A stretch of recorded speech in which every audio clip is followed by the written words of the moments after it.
Okie dokie, last video for the day. Let's see. We're at question number 5. It's only 14 marks, but it's quite tricky. And as promised, I sort of summated these 3 examples that I put on today, so that we, I think, 14, 15, and 16. It's question 1, 4, and 5. Not 3, that's 4. From 2017. And as said, I mean, these are all just functions. They're pretty easy. You've just got to do it, not make a mistake. But it's 40% of the paper. So 40% of the paper is quite easy.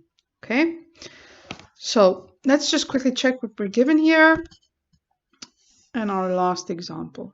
We're given 2 graphs. So 1 graph and 2 functions.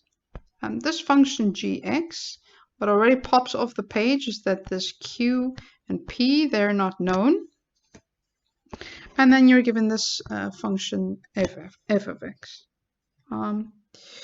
You're given, and these, straight off the bat, I'm going to say these are important. So these asymptote lines that they give you, these are important. So you're given this one at y equals -1. Okay, and that's the asymptote of this function g. So if I just draw that in here, this function g, that's the asymptote line of that. Okay. You're given the value of b. That's a point 1, 0. Also, you're given the y-intercept of y value of this point a. This point says this vertical asymptote of g intersects the x-axis at E and the horizontal asymptote at D. Okay, so we have this horizontal asymptote therefore. Okay, this is a point E, and that's the point D. And then what we're given here is something very important. So we know this function value here is, well, this x value here is 1. Obviously, this x value here is 0. But then they're saying this length of this interval OB, which is 1, is equal to this length of the interval from B to E. So automatically, therefore, I know the value, the x value of this E is 2. Okay, that's also important. You're going to need that later, but it's given, it's just hidden. You know, it's hidden in this little piece of information here.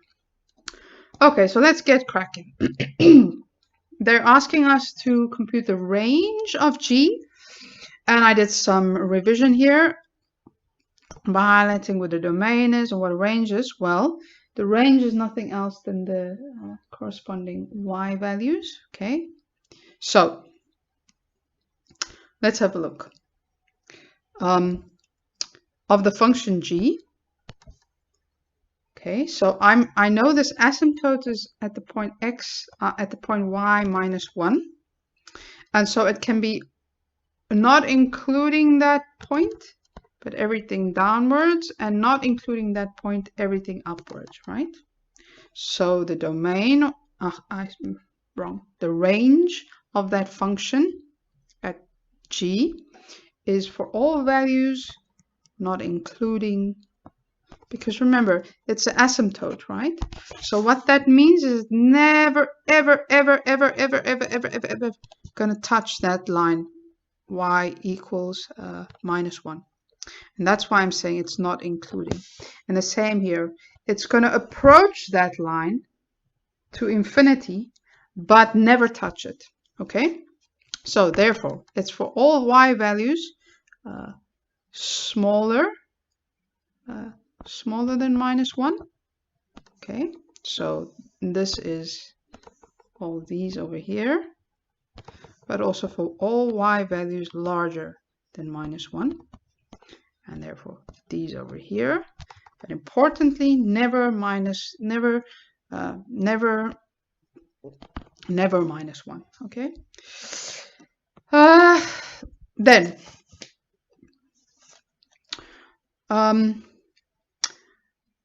we have to determine this equation of G. And for that, that's a very special case, and that's why I'm doing some extra things here. But let's just write this equation down. That was 2, let's just write this, equals, oh goodness, 2, I think that was x plus p plus q. I think it was that. Let me just check it again. My memory is like a, yeah. Okay. So that was the general equation that was given. As said in the beginning, these two over here are unknown. And now in this question 5.2, they're asking us to solve them, to write the equation down. This is a specific special case. And to get to the solution, I included 2 additional examples. So the first one is where the vertical asymptote is at x equals 0. So that's over here. Okay. And for the y asymptote, or the horizontal asymptote, I'm saying this wrong, right? Yeah, okay. X equals 0 is here. I beg your pardon. I've been doing this all day, so I'm kind of tired. Okay, so that's the vertical asymptote. And the y horizontal asymptote is where y equals 0. So that's this guy over here, and that's this line. Okay. This is a very simple form because both of them are at 0. But I thought for explanatory purposes, it's best to just start at the beginning. Okay. So again, just to highlight what the concept of this asymptote is this function value now in this case called y. It will approach this x equals 0 but never touch it. And it will approach y equals 0 but never touch it. So even for increasing values of x, it will approach that but never touch it. Okay, but that's the whole point of an asymptote. Okay, now to get to the equation, therefore, you can see it's written over here.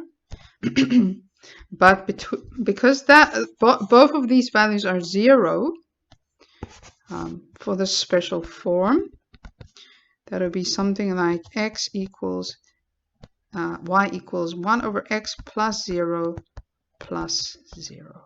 Okay, and then obviously that simplifies to that. And that's for a very simplified version of the 2 asymptotes being equal to 0.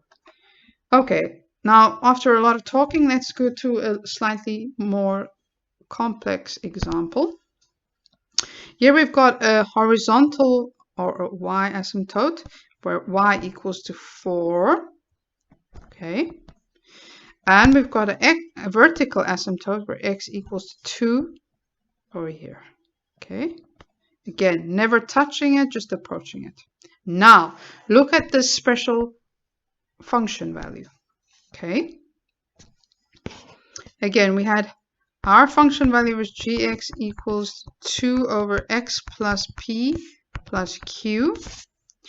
What do you see over here? Well, this p, that's related to the vertical asymptote, right? And this q value over here, well, that's related to the horizontal asymptote. And in this case, for this example, well, that above the line is 1. Okay, but important to take into account this minus 2. So the vertical asymptote was at positive 2, right? So below the line, you're writing x minus 2. And for this horizontal asymptote, that's at x plus, at y plus 4, so it's plus 4. Okay? Now, with this knowledge then, that you really have to know, because there's no other way of, none of these equations are given, these special forms, you've really got to know it. But with this knowledge now, we can answer this question. Because they've given us these asymptotic values, as I said, Here they've given the horizontal one. Okay. And again, this horizontal value is related to this Q. But as said earlier, we're actually given the value of E by this little piece of information here. So we know what this asymptote is. Okay, it's at x equals 2. So going to this example then, our vertical asymptote is at x equals 2. And now we're just going to apply the formula, right? So I know that gx equals 2 over x. Now it's at plus 2, so this will have to be minus 2. Okay. And the horizontal asymptote is at minus 1, y equals minus 1. So that'll be there. Okay. That's the solution to the equation g of x. And it really just, it completely depended on whether you know this theory, more specifically this theory. Okay, and that's why I'm showing it, so that you can, if you see it once, you've got it covered, and then you can answer this question. Okay, now we're asked to calculate the value of t. Well, as said, that t value there is an x coordinate. We know the y coordinate, and more specifically, it's where these two graphs are equal. So it's where g of x equals f of x. Okay. And I'm going to write it down. Was it 2? I'm not sure anymore, but just to check if I didn't make a mistake. I think it was 2. Check here also 2. Yes, 2. And that equals log 3 of x. Okay. Now I want to take some time quickly to just talk about this, because this is also important. This is a very strange thing. This is not normal. This you don't encounter a lot. And so I just want to quickly discuss it so that you know what to do with it. Now there are two more normal, or two more widely used versions of this. So let me write that down. That would be log to the in Afrikaans you call it grondtal. I'm not really sure what that's in English, to be honest, but okay. Log to the sort of, I'm not going to call it power, but to the ground number, let's call it that, of 10. That is a very, very very widely used version of it. And if we had this situation, let's say that equals 1. Well, if I had to solve x now, what I would do is I would say x equals 10 to the power of 1. Okay, and this 10 comes from the fact that the ground number of this log is 10. Okay. Let's look at another example. If I had log ground number 10 of x, I still have to solve x, and I have 100. The solution to x would be, well, x equals 10 to the power of 100 now. Okay, so that's the one, because what I have to do, just taking a step back, I have to solve this equation now for x, right? What I'm discussing with you now is just a general rules and general strategy as to how you're going to tackle this term on the right here. And what I'm showing you is more generally what you will encounter in your studies is log to the ground number of 10. That's a very widely used one. Then there's another one, and that's log to the ground number of e. That's also known as ln. Okay. And what you'll typically have is log to the ground number of e, therefore, x. If that equals 1, how you'll go about solving x is you'll write, well, x equals now e to the power of 1. Okay, so notice the contrast between these two here. Okay, and by the same example then, in the second one, if I had log to the e power of x, or to the e ground number of x, if that was 100, solving x would give me x equals e to the power of 100. Okay, so those are the rules, the exponential or the logarithmic rules on how to calculate, to handle this log, to get the x by itself, to solve x.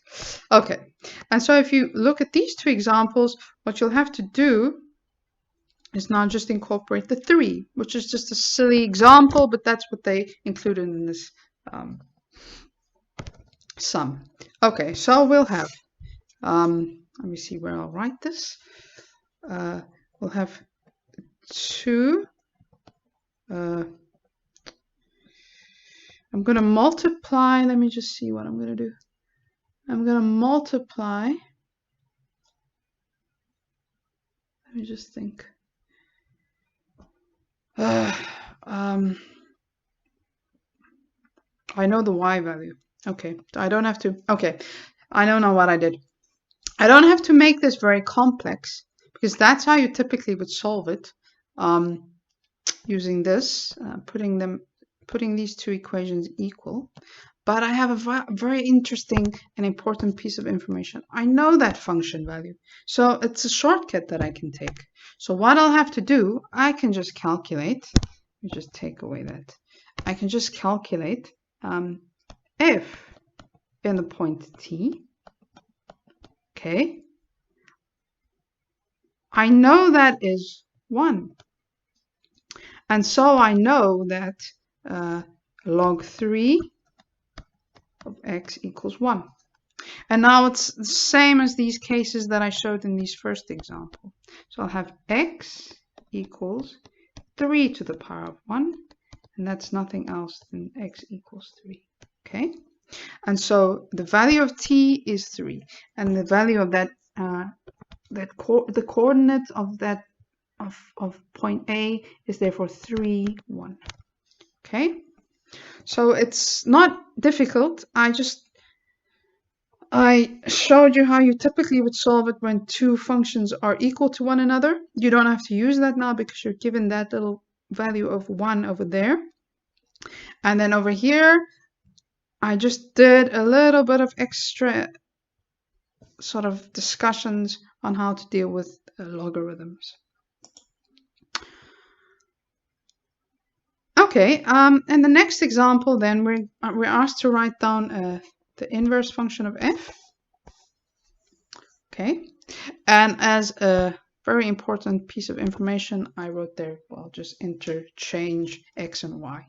So what does that mean? Well, fx, and I have to write it in the form of y. So let's say f of x.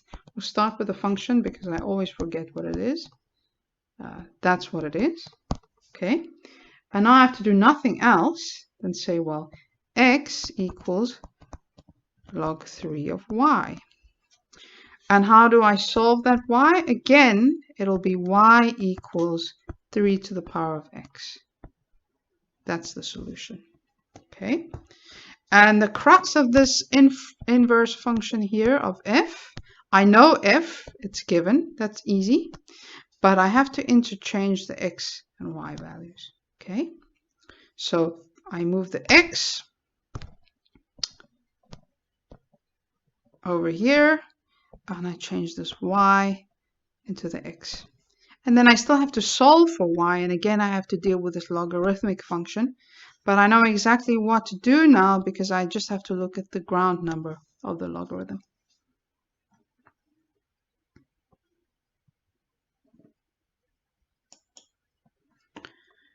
Okay, next question will be, so they want values of where this inverse function is smaller than 3. Okay, well, let me write this inverse function again. Y equals 3 to the power of x. Okay, and well, I know that now for, let's say for 3 to the power of 1, that's 3. So y equals, for x equal to 1, y equals 3. Okay. So that's not what they want, because it's again smaller than 3, and this is super important that you check this out in the exam. They put a lot of emphasis, I can see that, on smaller than and smaller or equal than, so you've just got to pick up those nuances. So you know, for x equal to 1, that function value is 3. They want it smaller than 3, so you'll have to have values of x smaller than 1. Okay. Okay, and the last question of this, last part of this question, we're asked to determine the point of intersection, okay, of the graph f, and the axis of symmetry of the function g. Okay. Now, very crudely, I've drawn in both these axes of symmetry, and what's important here is they want the one, the intersection of this f and the axis of symmetry, but with the line with a negative gradient. Okay, so crudely I've drawn in both of them here. So this is the first one. That's the one with the positive gradient, and obviously the one with the red is the one with the negative gradient. Okay, so that's obviously a straight line. I'm going to write down the equation of that straight line in generic form. It's minus mx plus c. But what's important to know of these symmetric axes is that their gradient is 1. So if I simplify that down, I'm going to get y equals minus x plus c. Okay. More specifically now, well, what piece of information do I have to solve this unknown c? I have this point D that's on this line, right? And I also have the intercept or the coordinates of that D, because I know that its y value is minus 1. But I also know its x value because I'm given in the beginning of the question, given this information that this little section over here is OB equals BE. And so the length of OB is 1. And so the length of OE is 2. And this intersection here, or this intercept here, is, or this coordinate is at x equals 2. And therefore D, the coordinates of D is at 2 minus 1. Okay? So I'm given a straight line with the unknown c, but I also know the values of one of the points on this graph. And so I can just go ahead and solve the unknown c, right? Plus c. And more specifically, I can go and replace this minus x by 2 because I know that. So c equals, c equals minus 1, right? Or plus 1. Because I'm just going to take that 2 over to the right-hand side, of the left-hand side. Okay, so c equals 1. So I know the equation of that red line, the red asymptote with the red symmetry line with negative gradient is minus x plus 1. Okay, that's the equation. That's the y equals minus x plus 1. And then, well, I'm asked the intercept between f and that line. Okay, then, well, what one usually would do is one would go and say, well, the equation of f was log to the ground number 3 of x, and that had to be equal to minus x plus 1, right? And then you would solve x. Okay, but this equation over here is very complex to solve. And therefore, you're not going to get that in the exam. It's complex because you have to get x equals something, something, something. And to get it by itself is not easy. So possibly even impossible analytically. And so what we're going to do then is what they do is we look at this point where it intersects with the x-axis. And we look if that's an interesting point, right? So where this line intersects the x-axis, well, this y value is then 0. And I have minus x plus 1. Okay. And so this value here is 1. And therefore, I know that this red line and this symmetry of G goes directly through this point B. And therefore, that point B and its coordinates of 1, 0 is exactly where the symmetric line indicated in red and this function f cross one another.